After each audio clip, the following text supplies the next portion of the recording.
Welcome to the MMA Roadshow, episode number 470.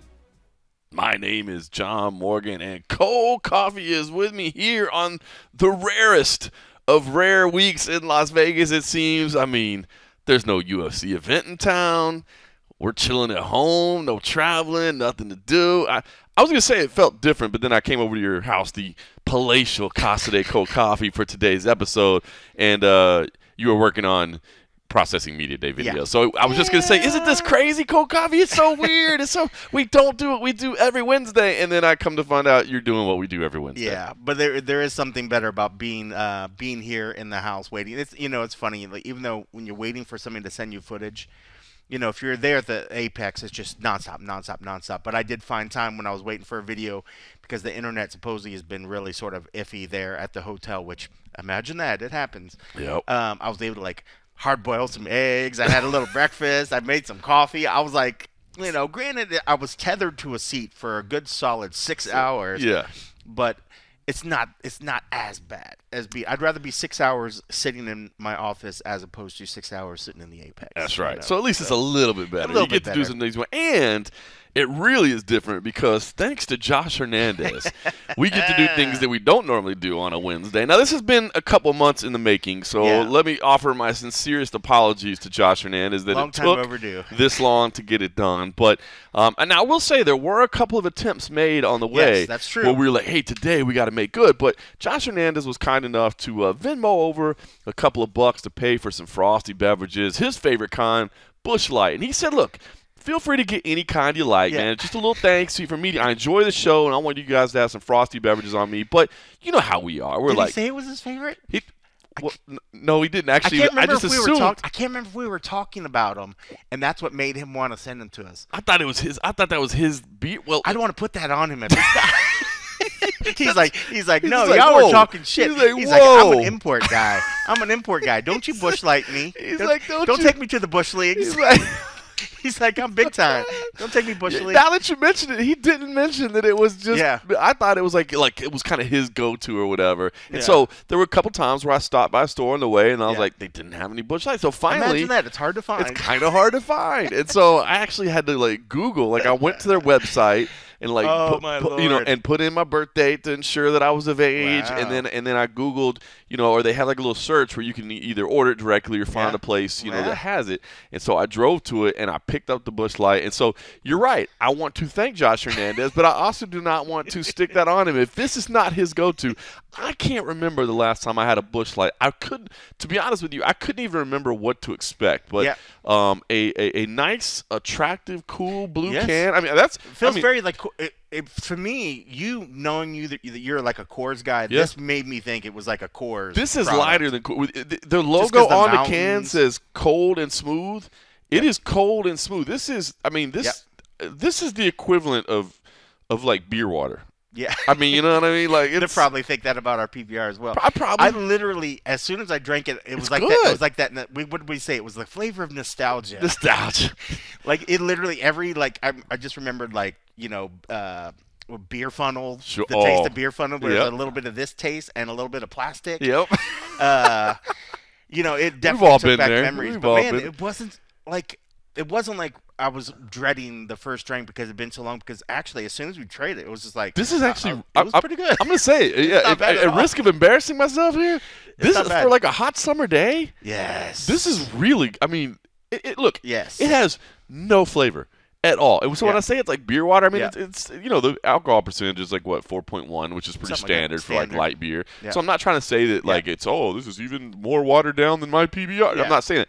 It just doesn't have flavor. It's literally like drinking water. I mean, this is it's cold and smooth. For those that like to drink a 12-pack and then drive, you could probably do it with it. I don't suggest supposed to do that. I don't think you can say that. I don't think you can say that at all.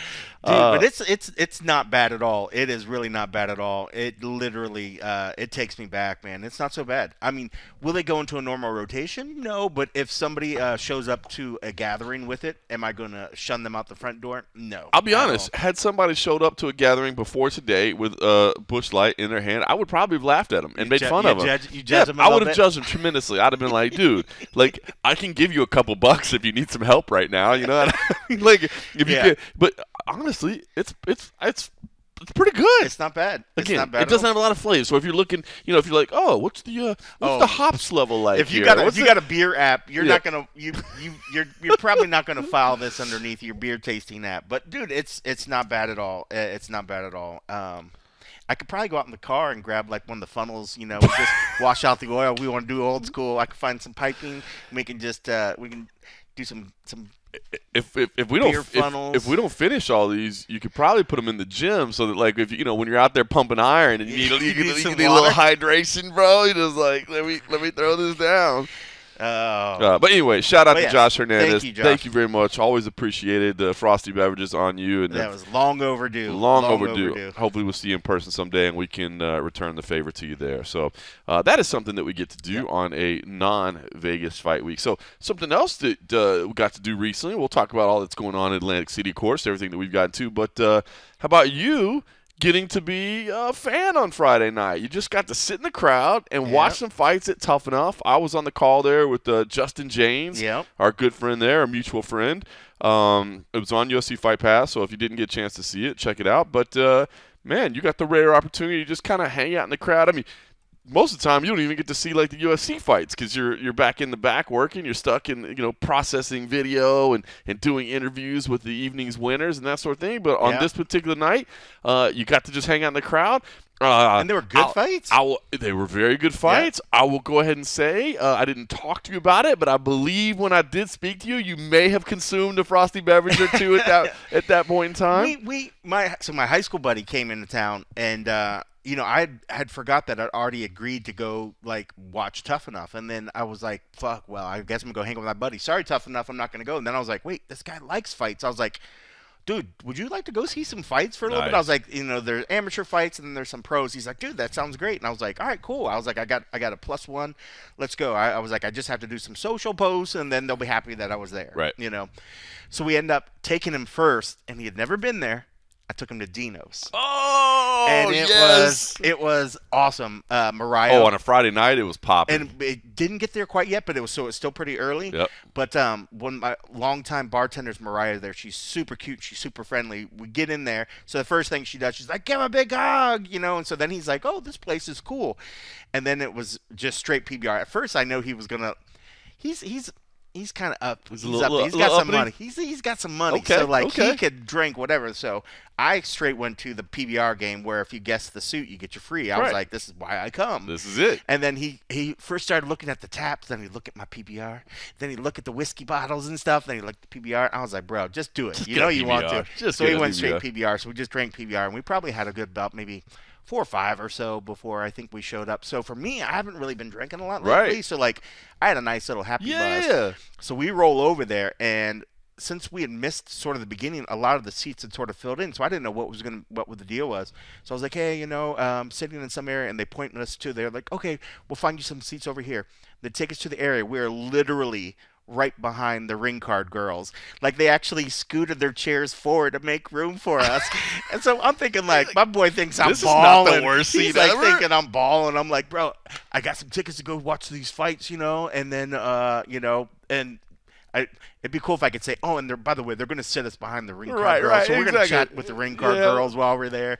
So no, it was great, and they were fun. So we were chatting with them, but looking around the crowd, like there were so many, like Shelby was over to the left. I saw, at the end of the night, I saw, Patchy Mix, and he was there with Tatiana. Right. Din Thomas was there.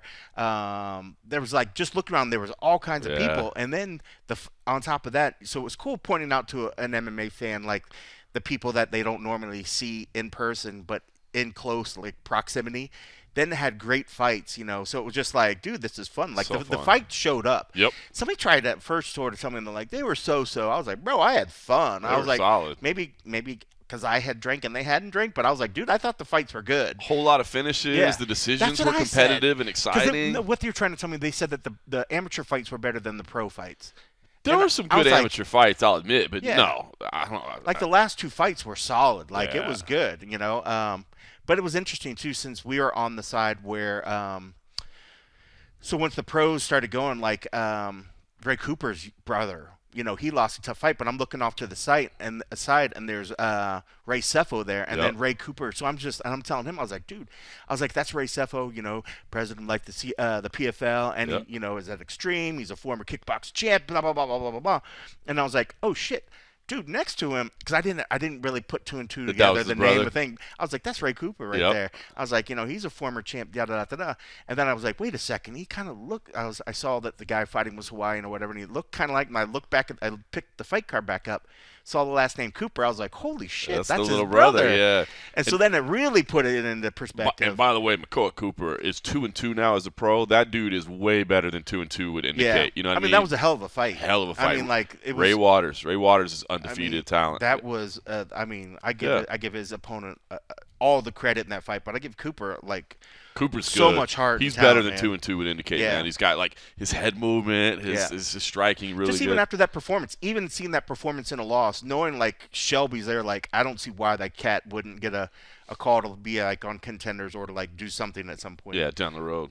He was solid, but no, it was great. It was fun. And then I know after I was chatting with you and Justin, and then as we saw, there was like even a fight out in the crowd. I think that was that amongst fighters? I think it might have been. I think it was. I think it might have been like the main event, or I don't know what happened. I didn't get to see all of it either. It could be that main event because like the fans were getting pretty heated on that particular one. But dude, it was great, man. It was funny because I know when we initially talked about it, you thought it was going to be in a bigger venue. Well, I thought it was going to be in the theater because that's where it had been, was the theater. Instead, it was in a ballroom, which we hadn't been in the ballroom in a while. Which is what I remember seeing some of the Tuff-N-Uff, which is it's kind of cool in its own unique little way. I mean, there's something that just so you want to feel like a grassroots sort of like down and dirty fight. Like it was perfect, but I loved it, man. I loved it. I had such a good time that night. It's fun, man. I will. I mean, obviously, I've been working with Tuff-N-Uff since I moved to Las Vegas. So I mean, that's going on 16 years now. So I got a lot of love for those guys. I do a lot more work for CFFC just because CFFC does so many more shows. But I got love for Tuff-N-Uff. But I will say, man, if you're ever in Las Vegas during a Tuff-N-Uff show and you can't go, you absolutely should, because of exactly what you said. You know what I mean? Like there's so much talent in the cage, and it's fun, and they put on a good show. They've been doing this for over 2 decades. They did kickboxing and stuff before MMA, and so they put on a great show. But the number of people that you see, like if you're an MMA fan, like the number of people you're gonna get to rub shoulders with, you know what I mean, and just take a quick picture with or say hi or whatever, and it's just so much less. Not stressful, but I guess hectic than like a UFC event. You know what I mean? And obviously the cost is not even remotely close. So I'm spoiled in that I work for those two organizations because they both do things top notch. But as much as I'm recommending just supporting local MMA, man. If you get a chance wherever you are, whether it be Las Vegas or not, to go support an organization in your area, man, it's first of all, your dollar is going to stretch a whole lot further. You know what I mean? Plus, it's just a different experience, man. It's fun. If you've never done it, it's fun. I mean, you're going to be able to sit way closer than you ever would at a UFC event without paying inordinate amounts of money. And people need it. That's the grassroots. That's where the talent comes from. You know what I mean? So I'm glad you had fun and got to have a good time doing it. And it's funny, and you're gonna laugh when I say this. If you ever want to feel like you're at an Apex show, go to a regional wow.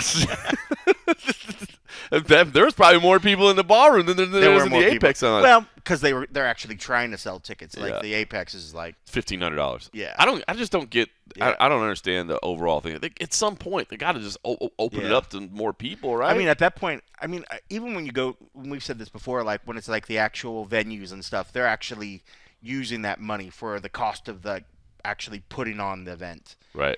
There is no cost at this point for like the Apex. The security's all staff. Maybe they bring on a few extra security on, at some point, but for the most part, that's all staff. Maybe the people running some of the concessions are extra little people, but for the most part, there's no overhead. So like other than just the food they have to bring in for the VIPs, that's it. I would think that if they really need the money, they probably could, but on the flip side, you look at some of the ticket pricing for floor access at UFC fights. It's probably about $1,500 or same. So it's probably like they're pricing it the exact same. That they see a floor at T-Mobile like the same as like the floor in the Apex. Right. Because you're just as close. If not maybe even closer at the Apex. But yeah, probably closer. But no, I say that just in tongue in cheek because I saw like some other. Well, people are always shitting on the Apex, which we've always said we don't. I mean, a lot of it is just the convenience for us. But like, I don't hate the Apex. No, you know what I mean? It's don't. right down the street from my house. It's super convenient. I don't. And you get people. I think Ariel, bless his heart, the other day, and this could be an old video. Somebody was putting something out, and he was like, "Why didn't some of these media just people ask Dana, why are we still doing these Apex shows?" Like we already know why they're still doing it. I know that everybody wants them to go on the road, but it's like once they established it, like it's they're so never much going to go easier away. for their operations. Yeah. It saves a ton of money in travel. Yeah. It saves a ton of stress in trying to sell out arenas because you don't want to go. Man, the last thing you want to do is go to a 17,000 seat arena and have like 4,000 tickets sold. Yeah. You know what I mean? It looks awful for the company. So. And it's difficult for them, man. Look, trust me, as an organization, I see the guys at CFFC. I see the guys at Tuff-N-Uff, like the grind to sell tickets, right? I mean, they need that revenue, right? And so it's hard. And so to be doing it like once a month is tough. To be doing it every single week and to be trying to market in different markets around the world, I mean, it's very difficult. So it's a beautiful setup for him, and there's a reason that other organizations are doing it. Like Oscar De La Hoya has been saying like, hey man, we want to set up something like the Apex and do what they're doing. There's a reason people are going to that model because it makes a hell of a lot of financial sense. Yeah, it really, really does. I mean, like, and that being said, would it be cool if the UFC was traveling all the time? Sure, that's great. And do they have the money to travel all the time? Sure, yes, they do. Right. Especially as the valuation keeps going up and going up, and it's like it makes it harder, I think, for them to justify never ever breaking. And I wouldn't say breaking away because I don't think it's ever fully going to go away. But could they travel 3 weeks out of the month? Sure. Could they be traveling 2 months out of the month? For sure. Yeah. 100%. Like you said, there's going to be some differences of getting the venues. It's just a lot more juggling, a lot more, planning the schedule out in advance. And I think that's where it gets hard for them sometimes because I don't think they know what the schedule is in full advance. So once you start booking places and actually getting them locked down, and then you have to start advertising. But if you don't really know what the card is, I think it's hard for them to really go full in because they just don't have that fully fleshed out or whatever. But yeah, I mean, they make enough money to be out there traveling as much. At the end of the day, I do like that they're still here because, it's super easy. And honestly, from my view, when I'm stuck in the back room, it doesn't matter anyway. It doesn't matter anyways. It's a spacious media room. Yeah. I mean, if the fighters don't mind, I get it. But fighters are going to say they don't mind just because they're happy they're fighting, they're making money. Their check still comes in either way. Yeah. I mean, would every fighter like to be fighting in front of fans and a lot of people? Sure.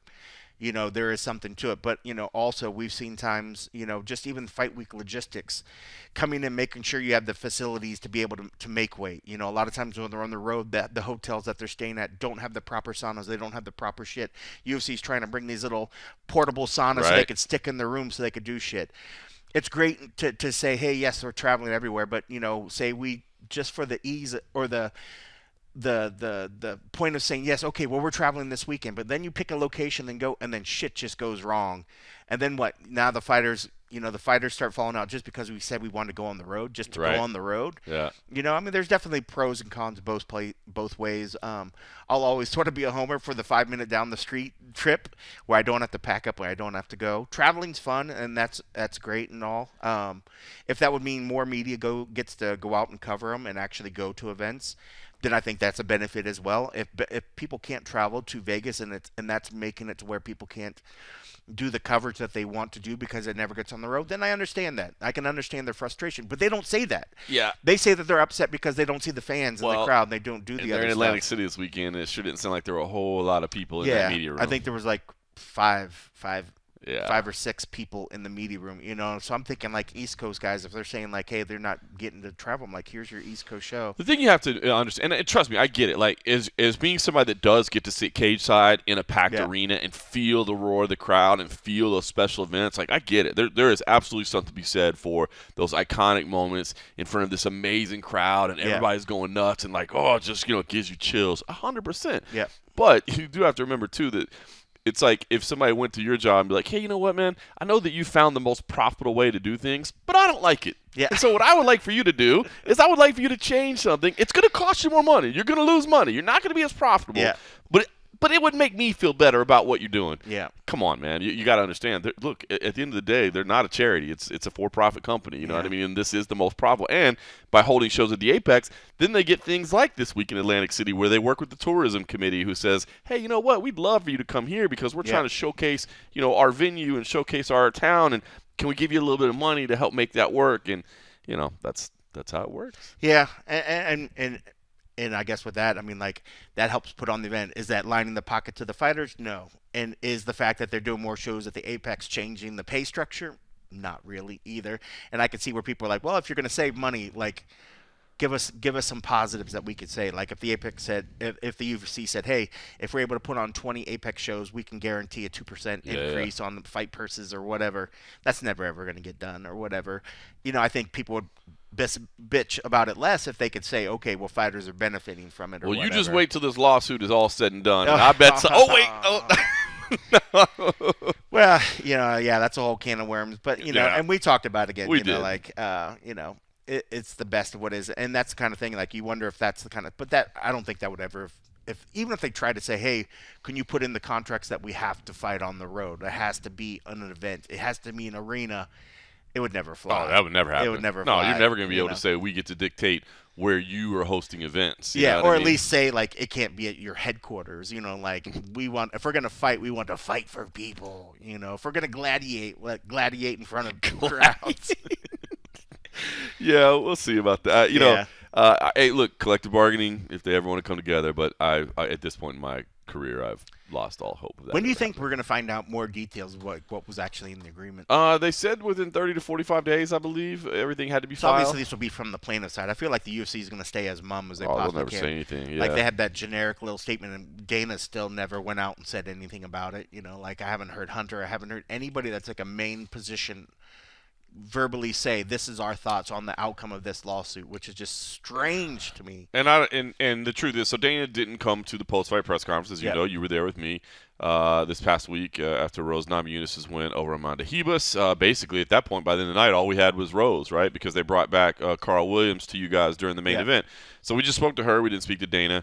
I have seen a lot of podcasts this week with Dana doing things, but I haven't watched most of them. But most of them are like taped and stuff. I saw a weird one. Like, I don't know, our Slack channel was sort of chatting about something. Like, she was on a podcast with this woman. I don't know it, and I think maybe she called him Joe. Joe Rogan. Yeah, I saw the clip. Yeah, at the end, she's like, no. "What's Joe Rogan's dream?" And he started messing with her. He's like, "I just did a 2-hour podcast, and you thought I was Joe Rogan the whole time." I think she just misspoke briefly in that moment. But yeah, he held her to it. He was like, "I just did I flew out here, did a 2-hour podcast, and you thought I was Joe Rogan the whole time." She's like, "If I knew it was just you, I was wondering when you were going to start telling jokes. I thought you'd be funnier, motherfucker."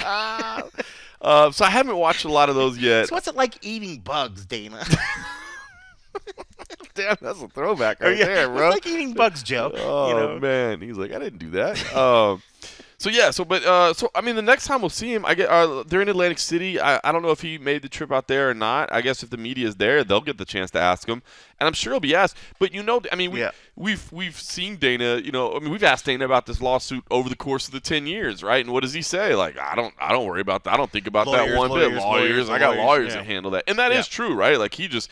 Like, at this point, he's like, just let me handle the fight stuff. Like, you guys can do all that, What about the drug thing? Don't know. That's why I hired Jeff Nowitzki. He does all that. I don't mess with it, But now that the lawsuit's done, I feel like as the CEO, he should be able to make a statement. Not through a proxy, just make a statement. Like, you are the chief executive officer. That's like what the CEOs do. Like, if there's ever a class action, or if there's ever any major movement or anything about your organization, somebody, if it's not going to be Dana, then it's got to be somebody. Somebody should physically actually say something. I mean, if he can get on, dude comes on and does Fuck It Fridays. You can't come on and say, hey, we're glad that the parties involved came to an agreement. All parties maybe aren't as happy as they want, but hey, an agreement was reached. We're glad that we can move on forward and constructively, and with the fighters, and everybody's happy, and well, maybe not everybody's happy, but at least act like you're an actual CEO. Say something about it, like, and let it. It was actually a pretty decent statement there, bro. You've actually gotten pretty good at corporate speak right there. Fuck it, it's Friday at the very end. I mean, it's just strange. I mean, like, I'm not asking him to give me the fine details because I know he'll never have that stuff. Yeah. But it would just be good to actually hear something from a representative of the company. Because like, so when he didn't come the other day, I wanted to ask Lene, like, so has the UFC given us an official statement? Can we just have something that we can put on the thing? And then when the team said that, somebody came out with that official sort of like generic statement right after it initially happened, and I was like, so if you know that there was the potential that your company could have been on the hook for $1 billion or close to it or even more, you think that the company would have like like an actual statement or thought on that, issue? And still at this point, your company's having to pay out $335, was it $335 million dollars, and you don't think you should go on record to say something about it? Like, that's not. Maybe they're like, it's barely 2% of our net worth. Yeah. But it's like, it just figures that, if you want to seem like you're a company on the up, your CEO should say something about that sort of stuff, whether it's pretty or not. I don't think anybody would say, well, Dana, what does this mean per fighter? What is this? Because then he could say, guys, read the thing coming out, and just give a blank statement, or something. Or even if just Lene or somebody came out and said, here, guys, this is what's happened. Then I feel like until that point happens, somebody's going to keep trying to ask. Yep. Like, just get ahead of it and just come out once, say something. I mean, it's just crazy. I feel like we've gotten statements for stuff that were a lot less important to the operations of how that company runs. So you think that when finally a class action suit that's been going on for 10+ years is finally done, you'd say something about it? Yeah. I mean, it begs you to ask, like, do you know it's done? Like, do you really know it's done yet? Because you haven't said anything about it. That'd be amazing. He's like, oh, is that thing? Hold on, Hunter, is that thing done? It is. Have we said anything about it? Hang on, one sec. Where's Eric? Eric, come here. Is this done? Is this done? It is? Oh, that would be. Would that not be great? If there's a way to play it off, that would be the way to play it off. Would that not be great? That'd be the way to play it off. Is this done? Well, there you go, guys. It's done. That'd be a statement. There you go. And just with that little smirky smile. There you go. Have we spent some time around Dana White or what, Yeah. man? You can just lay it out there. You can see it happening. You're right.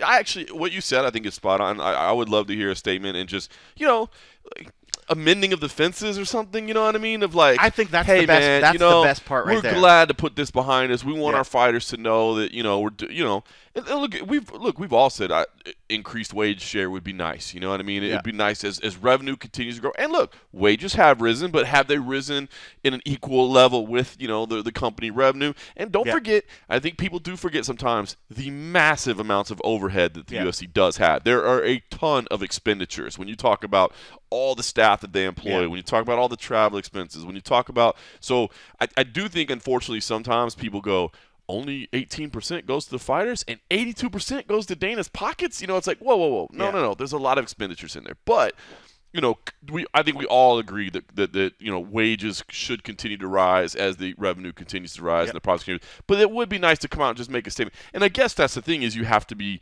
careful what you say in the statement or whatever. But it would be nice to just be like, hey, we're glad to have this behind us. We're working with the fighters. We're continuing to build this brand. We're continuing to build this sport, and the fighters are a massive part of what we do. And it wouldn't happen without them.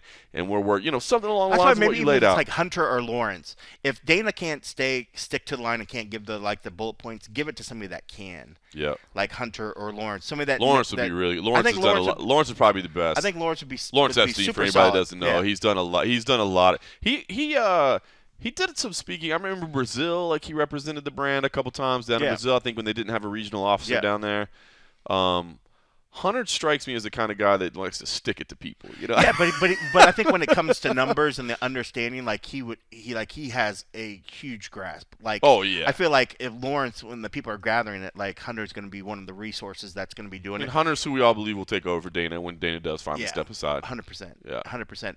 But I mean, it would just feel better if something just official. But I do like the idea of the mending fences. I mean, like, will it actually change? Or are people actually happier, or, did they actually mend any fences? I mean, like, it's not like both sides, it wasn't like anybody really sort of just touted the thing. Like, nobody's patting each other on the back. In fact, like, one of the statements or somebody came out and said, I think it was Nate or somebody. Nate Quarry was like, we're not patting ourselves on the back. They stated the reasons why. And I'm sure things could have been better, but it would be nice to think that they at least were able to. Did they shake at the end of it? Did anybody like sort of say, hey, something? Or, and even if not, maybe that's just wishful thinking. That we hope that at the end of all this that they could at least look each other in the face and understand why both sides did what they did.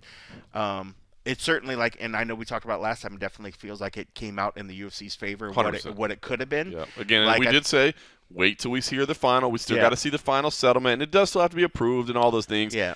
We know about the financial part of it. We don't know if there were any contractual changes or any other things. And I think that's the part where more, we know we have the ballpark about the numbers. The numbers are out there. Yep. It's the everything else, and I think you mentioned it last week, and others have sort of said, if anything, now we think that the UFC shored up their side of the legalities of loopholes that maybe have been, that's probably shored up. And is that for the better of the company? Sure. But is it for the better of the fighters? Probably not, know. So, but it'd be interesting to see those things. But going back to just the fact that this huge thing is done, and it would just be nice to hear from the company just sort of I don't want to say put it to bed, but at least be able to walk back and say, okay, well, we did have a statement, because then they can at least say, well, guys, we've released a statement already. We already talked about this, let me point you to this, or something.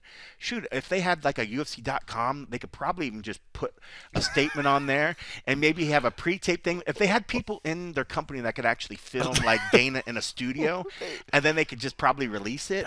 Would they have the abilities to do that, though? I don't know.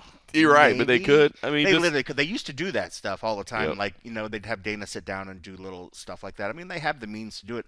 They just, for some reason, are choosing not to. I know there are a lot of things in the fryer, in the fire going. You got Power Slap, you got Nitro Cross, you got this, you got this. You would just think that the people that are actually running the organization said, hey, all right, this is done. Have we done our due diligence to sort of put it to bed and say anything? And I just feel like they haven't. I guess there's just what does a lawyer tell you immediately? Don't talk about anything, don't say anything, right? Because all you can do is make it worse. You know what I mean? That's usually when it's pending, though. Well, right? I know, but I'm just saying, maybe they're hey, man, just let it go. Everything's already been in court. I don't. Yeah. Maybe once the final settlement's in, maybe once the final paperwork's all been filed and approved, maybe that's what they're waiting on. We'll again, there's the optimist in me. I'm always the eternal optimist. So maybe that's what. I tell you what's gonna be interesting too is, and we touched on it a little bit last week as well, but man, I've been having more conversations with people about it in the week since, is how they figure out how to divvy up all this money. Yeah. Because there's a real possibility, and I've heard a number of people say that they think it'll – because I've said from the beginning, I think the fair way is to take the total number of bouts that you had in that class agreement, divide it up, and everybody gets equal shares per, right? But I've heard a lot of people saying no, they think what they're probably going to do is – it's going to be, decided by how much revenue you were paid, what your income was during that, and then you get a wage share according to that. And if that's the case, you're going to have people like Ronda Rousey, Brock Lesnar, Conor McGregor, get substantial shares of that money, which is they're in zero need of it whatsoever. Yeah. You know what I mean? So that's going to be kind of if that's the way it goes down, that's going to feel even more of what? Yeah. The rich got richer? Was talking about Chael Sonnen?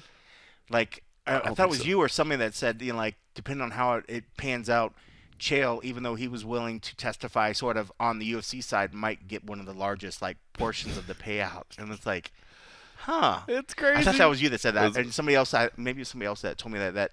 But again, until we understand how the pay thing. But if they did do something along those lines, when this time period was happening, and people that were popping, making the money, Chael certainly was up. He was up there during that stretch. So, yeah, that'd be crazy, man. Good Lord. All right, listen. We've had a little bit work, even though we didn't work in Atlantic City. You and I did hit up a PFL media day yesterday at Extreme Couture.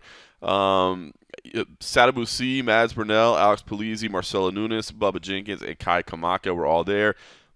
We were supposed to speak to Ray Sefo, but I think he had something come up and he had to depart.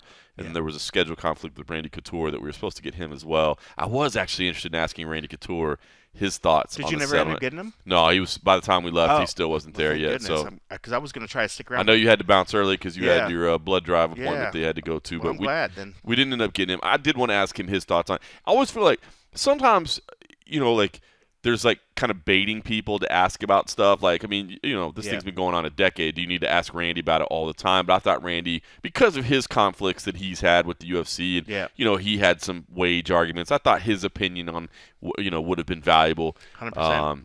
So I did want to ask him about that, but we didn't get a chance to. But we talked to the fighters. I guess to me, probably I wouldn't say the most significant, but I mean, yeah, I guess kind of. I mean, Sadabusi moving from 170 to 205. You know, they don't have a middleweight division, right? So he can't go to middleweight, which is really. So he was a natural middleweight who forced himself down to 170 because there was no middleweight, then decided, like, I can't make this anymore. And we saw it, man. His cuts were getting really bad. Yeah. And he's like, so I'm going to move up, but I can't move up to 185. So he's moving up to 205 right away, which is a huge. But, gosh, I mean, you could just – he just looks healthier. Yeah. You know what I mean? It's not quite fight week yet, but he used to look rough on fight week. Yeah, and to say, like, you know, at some of those points he was cutting like 40 pounds. That's insane. That is ridiculous. And to do that repeated times in a year, like, that's bonkers. Crazy, man. That's bonkers. So he is going to debut on April 12th, which is the show that's here in Las Vegas. His first fight at light heavyweight will be against Josh Silveira. Now, of course, everybody knows the PFL season. It's a regular season, so you know, that result doesn't necessarily dictate his whole season. I did, to be honest with you, I was a little surprised with that matchmaking. It seems like two of their guys, two of their stars, you know, their guy. So I was a little bit surprised that they matched them up together.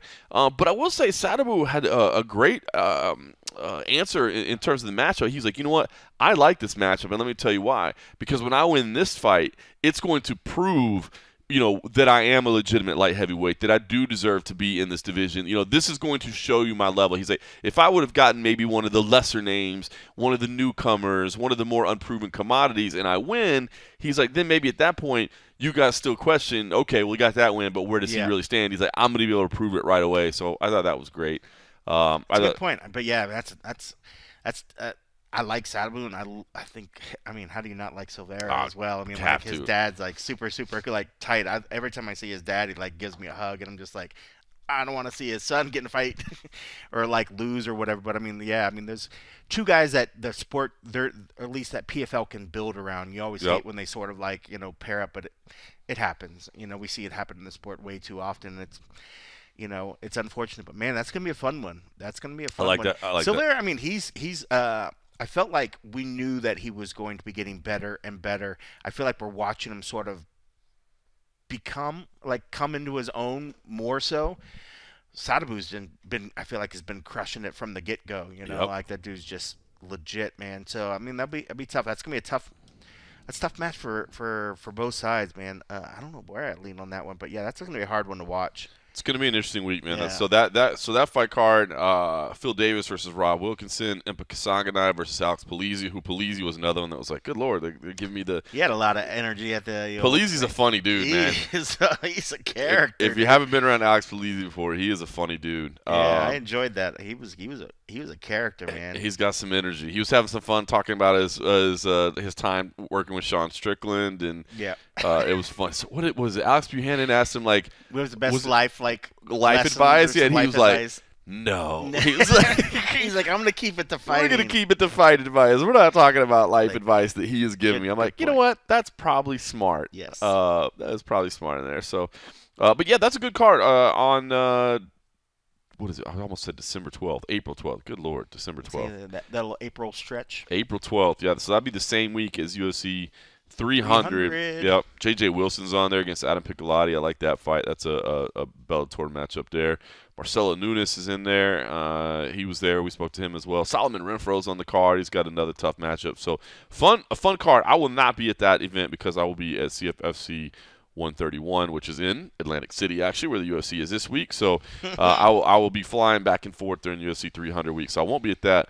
It is going to be interesting because I'm sure, and we don't know, we didn't talk to anybody with operations at PFL, but you just know it wasn't an accident that they ended up in Las Vegas the night before UFC 300. But, man, it makes it a little more challenging, I think, than maybe they might have originally anticipated, right? Because there's just so much other stuff going on that the media, I mean, there's so many things to do already that it's going to be really interesting to see how much coverage they do get, because I'm sure they thought, hey, man, we can get some extra coverage. We'll be in the same town where all this media is traveling to, and, maybe they'll roll in. But, I think their media day is going to be on the same day as UFC media day. Their weigh-ins are going to be the same day as the UFC press conference. Their fights, while they're on Friday night, as, you and I well know, man, if you get up and do official weigh-ins and then you go to ceremonial weigh-ins and maybe there's a Q&A or something like that in between, and then to try to go work a full night of fight coverage there as well is tough. And it is going to be interesting, too, because there is a power slap event that night, and it's going to be interesting to see who goes to power slap, who goes to PFL. And I can tell you who's not going to be at power slap. That'd be you. This guy. I doubt I'll be at the power. I think you were saying you probably won't be at PFL either, though, right? PFL either. If I had to go, it's if I did go to day, one, man. it's just such a long day. I mean, like, starting, I'll leave my house at 7:30, and then by the time we get done with the ceremonial weigh-ins, which will be roughly 5:36. Yeah, usually 5:30. Well, yeah, by the time you get done processing the video, because they're usually down done there, by about 4:35, and then if I wanted to actually drive, if I was going to go to PFL, I would probably stay over in that general area, but then I'm going to have all my gear, and I hate leaving my gear in my car. So I'd want to, well, I guess I'd have to take them if I was going to PFL. It's just a long day. I don't know. It'll be a judgment call that day, but I'm not leaning that I'm going. What if they were like, hey, man, we know you're not working. Just come grab a ticket and come watch some fights. You know me, once I got home, and take it would my depend gear out, whether or not you got home first. Because I'd take my gear out of my car, and I'm like, driving back down to the strip area. I'm like, no. Well, I would recommend everybody go with the 2 TV setup that night. Yeah. I mean, definitely you want to watch the I will PFL. watch it on TV, though.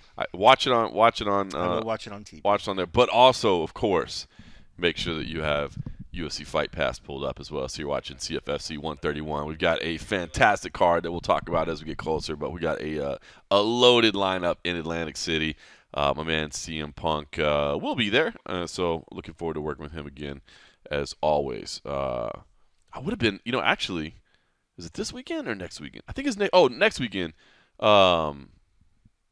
Because it's like WrestleMania weekend or whatever. It's in Philadelphia. I would have been there, but he's hurt, so he's not wrestling. But I would have gone to that. It would have been my first WrestleMania ever. But you know what? There's a rumor that it may be in Las Vegas next year. Whoa! Yeah, so I might attend my first WrestleMania ever if it's in Las Vegas. It'd be fun. Yeah, we've actually got a grappling event next week, and I think because it's WrestleMania weekend, Punk had to bow out of that. And isn't able to work the grappling event that we're doing. But I will actually be working with Colton Smith. If you remember Colton Smith, man, I hadn't seen him in forever. He was the Ultimate Fighter 16 winner. His run in the UFC is ridiculous. He went 0-3 in the UFC after winning the Ultimate Fighter. But listen to who he fought: Robert Whittaker, Michael Chiesa, and Diego Ferreira. That was the 3 people he fought, and he went 0-3 against, and that was his UFC career done. I mean, like, come on, man. And then he wins 4. So he goes out of the UFC, wins 4 fights outside of the organization, and then gets a fight on the regional scene in Florida with Sean Brady. He lost to Sean Brady on the regional scene as well. And so it's like, my man cannot catch a break whatsoever. So I haven't seen him in a while. Obviously, we covered, I mean, it was a long time ago, but he covered his Ultimate Fighter run. So I'm looking forward to working with him. That'll be next week in Georgia. So you're all over the place. Trying to stay busy. All right, the UFC is in Atlantic City this week. I mentioned I'll be in Atlantic City next 2 weeks, whatever it is. I'll figure it out. But it reminded me of. So I was thinking about Atlantic City. My memories had kind of come to all rolled together. I think I was at the last Atlantic City event, which was in 2018. It was at the same venue, Boardwalk Hall. That night was Kevin Lee defeating Edson Barbosa in the main event. Frankie Edgar beat Cub Swanson in the co-main event. There were some great names in that card. Aljamain Sterling was on there, got a win over Brett Johns. Dan Hooker beat Jim Miller.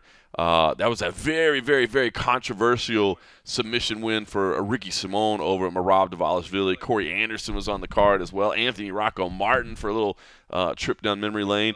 But I remembered that event because I remembered there were like 8 fights in the crowd that night. Like the drunk Jersey crew was throwing down, and I remember like it was funny because imagine that on a Saturday night, hammered at Boardwalk Hall. There were a bunch of fights in the crowd, and I remember there were like 8 fights. And the most technical fight of the night was 2 girls that were just throwing hands, but they were like, I mean, they were throwing like combinations and you know, it take was that few haters out there that don't like women's MMA. Oh, it was nice, boy. They were scrapping in the stands, bro. They were throwing hands. So I remember that.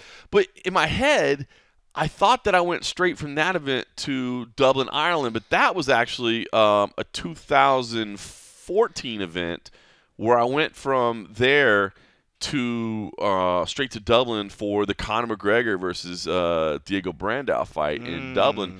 Remember, Matt Erickson was actually covering that one because at the time his mom lived in London, England, so he was using that as a chance to go, like, you know, get halfway there or more than halfway there, get all the way there on the company dime, and then go make a quick diversion over to London and see his mom. So I actually paid my own way to go over there for that obviously epic historical night. Conor McGregor. Did you get in trouble for doing that? Did I get no? I see what you did there. This was well before those people started coming around talking shit. At that point, I could do whatever I wanted to do. Yeah. So anyway, those for whatever reason, those memories, those were actually 2 different events. So they're in Atlantic City this week. Always a fun place to be. I'm you know, this card, as far as what's on it, man, I mean, I'm most dialed into the main event. Of course, I know I was watching Nolan King. I was watching the media that you guys were turning out today. The King himself. The King himself is in there, getting a chance to talk to. I think he had 8 fighters today. You know, definitely, I think the most meaningful fight on the card is the main event, and I'm intrigued by it, man. I really am. Obviously, I'm going to be biased. I've got some CFFC bias for Erin Blanchfield. I called grappling with her, you know, a couple months ago, and it was the first time I'd really gotten to be around her outside of just like fight week, and like she is so just like dialed in, like cold-blooded. Like that is who she is, man. She is all business. You know 100%. What I mean?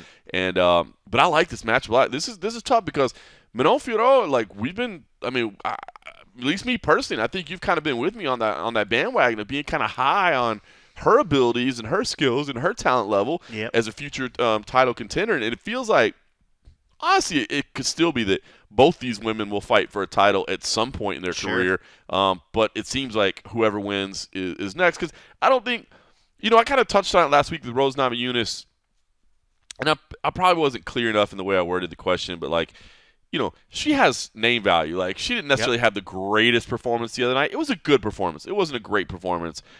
And she named out, hey, maybe a rematch with Manon. She mentioned maybe Macy Barber.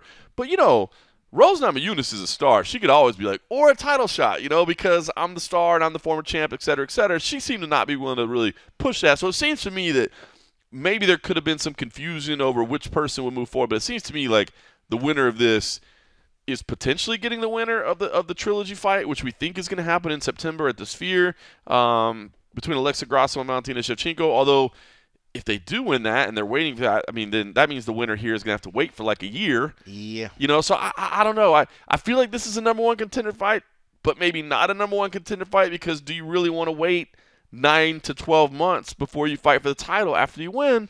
Well, they would still be the first ones to fight for it. I know.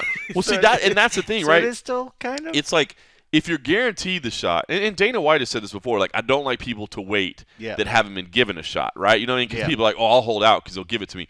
But if they're like, hey, you're next, you know, kind of, you know what? In much the same way, I know this is different because you're talking about an interim champion already, but like he said with Tom Aspinall, right? Like Dana has said, look, Tom Aspinall has next for John Jones and Stipe. But if he wants to fight, we'll fight him. We'll find him an opponent. We'll get us. But if he wants to, he can have that winner. I feel like this might be that kind of situation where we'll be like, hey, that's the #1 contender if they want to wait. If they don't, we'll find him another fight. Yeah. But you always have to remember, it's not good to wait.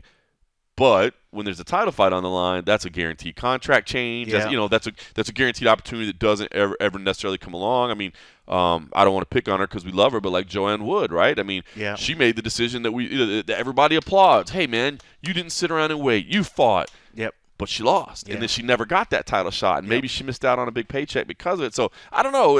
Are you looking at? I mean, how are you looking at this fight? Is the winner going to fight for a title? Is the winner going to fight Rose or somebody else? Like, what are you thinking about this? I mean, I wouldn't mind the Rose one just because of the fact that it's Rose, and I think that Rose put on a really good performance. I think it would be interesting. I know Rose would like to get into that fight, but just looking at these two particular here, I mean, you're headlining the card. I think if you're going to go out and call out the champ, what better spot? I mean, to be in the headline of a card, I think you carry some extra weight at that point. So if you go out and either one of these girls starches or gets it, like it just has an incredible performance, I could clearly see them coming out and saying and having them getting the call. I mean, they're much closer statistically in the numbers. I mean, according to, I don't know what it's number 2 versus number 3. Yeah, I mean, so like that's, to me that should be who it is. This should be it. Yeah, this should be a number one contender. This is what people fight. have been arguing about. Like that's what the whole lawsuit was about and everything. Like they shouldn't, as good as Rose was, she shouldn't be able to jump the line according to that. So.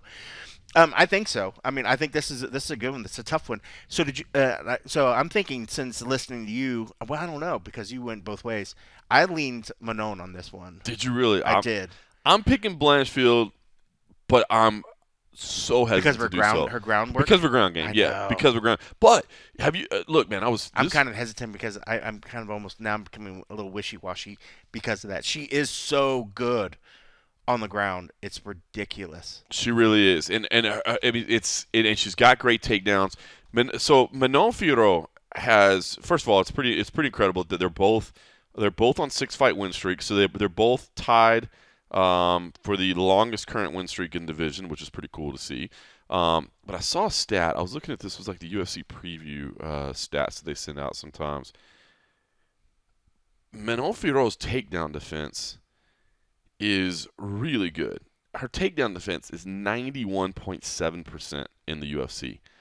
That's really good, but she hasn't necessarily fought anybody I think that has the type of takedown skills that Erin Blanchfield has. I mean, she's fought some good opponents. I mean, the run that she's on right now, I mean, you look at the wins, they're quality names. I mean, Rose, obviously herself, Caitlin Chukagian, Jennifer Maia, Mayra Bueno Silva. I mean, those are all very good names, but none of them have, I think, the kind of takedowns that Erin Blanchfield does. So for that reason, I leaned Erin Blanchfield. But like Manon is like a physical presence, man. She's like she's strong. You know what I mean? She's got a lot of power. So yeah, I'm taking Erin Blanchfield, and I think part of it is my bias, my CFFC bias. I think part of it is I do generally tend to find myself favoring the fighter that has the greater ground skills, but with good reason. Yeah, with good reason. But I don't look at this as like this is a lock. You know what I mean? Manon's dangerous. She really is. But man, as for like your question before, should they wait or? I mean, it's tough. It's tough to. I mean, because if you wait, then what? Now you're going to be fighting back just to stay active. Yeah. A year is a long time to wait, but I think you raised a good point where, we've seen people that have been in that spot and they've lost the shot. Yeah. You don't want to lose the shot. I'm sure you could find ways to stay active for a year if you know it's guaranteed and you know it's coming. I think if Dana says, hey, they're next, you wait. If he comes out and says, you're next, I think you have to wait. I think so too. I think the only thing it's just too risky. It's too risky. I agree. I mean, the only thing I can see is maybe you put yourself in the co-main event of that Sphere card in case somebody falls out. That would be interesting. I mean, the winner versus Rose or the winner versus Macy in the co-main event. But neither one of those women's gonna miss weight. I know, yeah, they're not gonna miss weight. You're talking. I think you're thinking about an injury or something, but yeah, it's not. It's probably not gonna happen. So at that point, do you just? It's gonna be a weird situation. It's a tough one. Because there is no more clear. I mean, they both have the longest win streaks in the division. It's number 2 versus number 3. It's really impressive. It's really impressive. There's no more clear-cut number 1 contender fight than this. Yeah. But do you sit around and wait? Yeah. Tough one. But because then, I mean, you could sit around and wait and say you injure yourself. And then you doing miss your something shot. ridiculous. Yeah. It doesn't even have to be training. It can be anything. Anything could pop up. So, yeah, I mean, we've heard from fighters and people say, if I would have stayed active, I probably would have made more money than sitting out and waiting for the shots that eventually never came, So there is something to that. But man, with some of these divisions, if you lose and you step back, and then you have to fight 2-3 more times just to get back in that same position. I don't know. That's a tough one. I think, yeah. I mean, who knows what we'd do if I was put in that same, if you're in Tough that same spot, spot. Tough spot.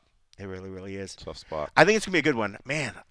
So torn now on my pick. I'm not doing well this year. I haven't taken a look at it. I haven't taken a look. Doing well. Not up at the top. Bond's got like a nice pad of these up. He's up at like 6 or something. Oh wow, he got a quick start out the gates, huh? Yeah, he jumped out real well. I don't know where it happened and where it came from. I think he must have paid Erickson to pad his numbers a little bit or something.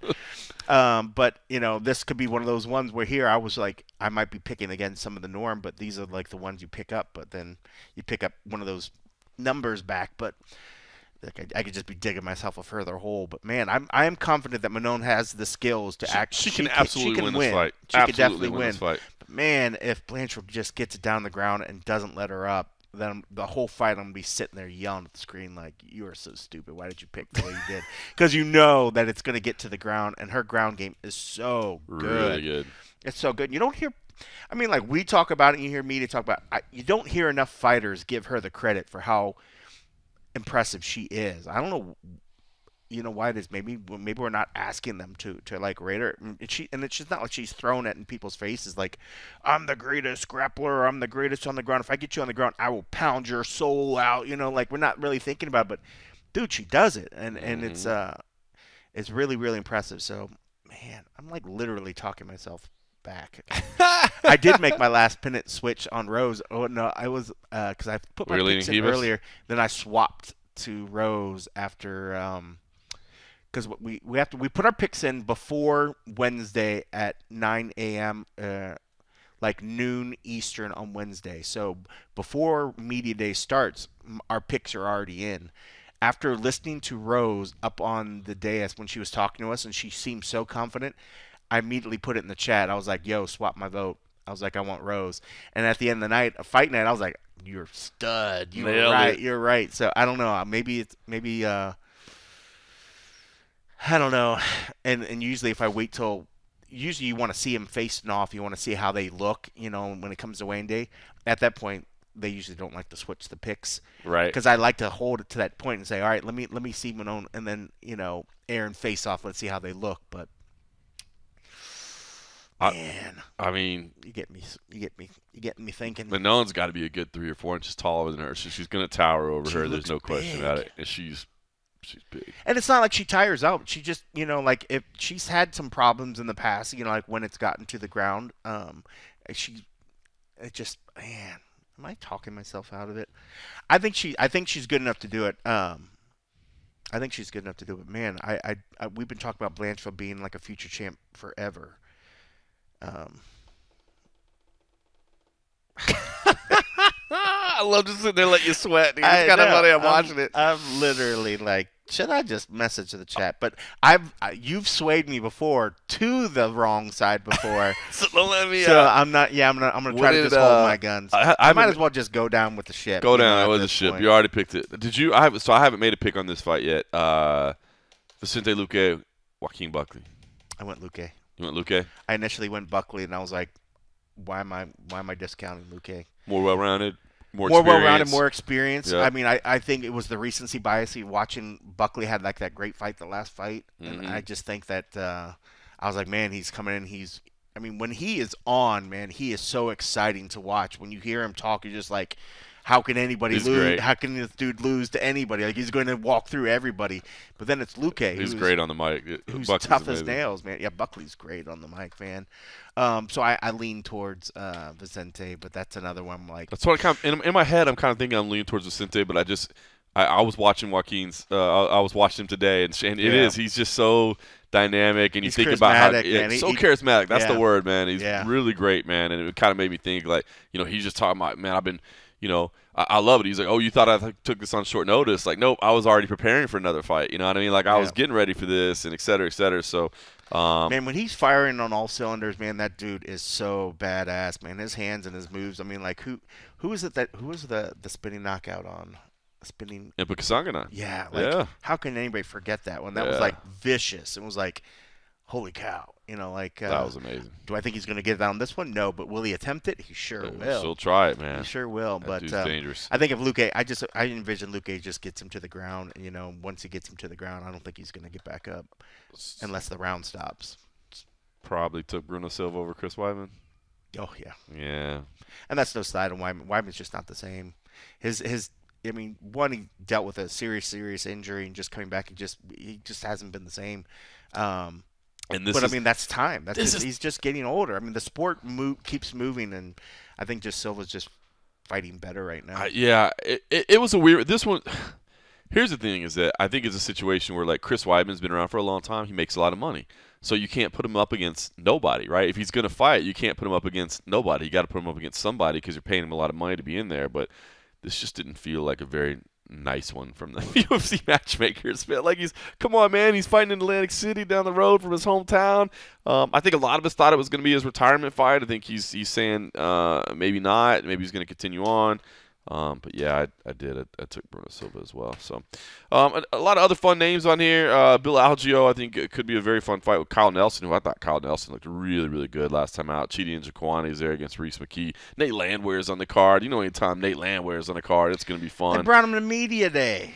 They brought Nate Landwehr? They brought Nate and Jamal Emmers to media day. They skipped over two fights on the main card to bring the featured prelim. I didn't even see Nate's media day today. I guess I missed that one. Yeah, that's funny. They didn't bring the Chidi McKee fight, and they didn't bring Algeo Nelson fight. I wonder if that's a situation where the card shuffled after they made because you know how it works. They make the schedule week out. I think the UFC's goal is to get it to the fighters the Friday before they travel out. So maybe the card shuffled. So I wonder if that was a mistake, or I wonder if somebody was just like, man, he's done some great media days. Yeah, that's why I wonder if they were just like, let's put Nate the Train out there. I assume that's what it was. The dude, when he is on, it's just fire, and it's he's hilarious. Sometimes he gets going on tangent, you can barely understand what he's saying, but it's fire. He's quite the entertainer. He really is, man. He's fun. Obviously, with it being Atlantic City, a New Jersey card, obviously CFSC with deep ties to the area. Some guys that I'll certainly be cheering for that came through. Dennis Bazookia is on there. Andre Petrosky is on there as well. Like I said, Bill Algeo on there. So I think some fun matchup. Again, another card that it feels similar to last week in that it really is mainly in terms of rankings and in terms of what matters. It's the main event, and ironically, it happens to be in the exact same division, women's flyweight. And the rest of it, I thought last week was a pretty fun card. But to be honest with you, I enjoyed it. Always good to see Loopy on a card. That Victoria Dudakova Gato fight. Yeah, that should be it. The technique is just going to be impressive. I know that's what you're most impressed with. Loopy against Virna Jandiroba. That's a legit good fight. That's a really good stylistically. I picked Loopy, but man, Jandiroba is a beast, dude. She really is. So. She is amazing. She could easily beat up on Loopy, and will I be sad watching that? Yes, but Vernon definitely can win that fight. I was actually surprised to see Loopy as big of a favorite as she is. It's just people. Fight. I think just people love Loopy.